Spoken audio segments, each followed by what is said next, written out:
Қазақстанда үй неге қымбат?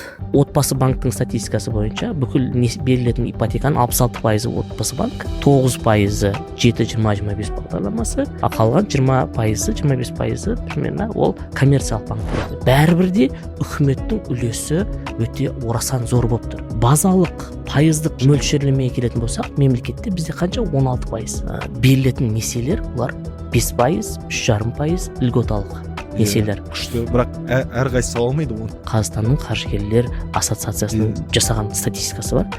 Ол жерде үйдің өзіндік бағасы мен сату бағасының айырмашылығы 3 есе. Бұл дегеніміз не? Бұл дегеніміз не? Халыққа 5% саған льгот алып несие береміз дейді, бірақ 3 есе қымбат бағамен Салықты тонап жатыр ғой олар.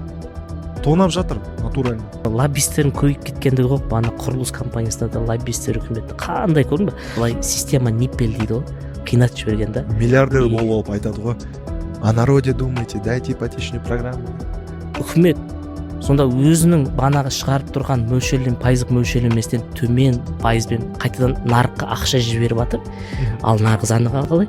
Ақша көбейген сайын ол оның инфляцияға ұшырауы зор болады. Дұрыс па?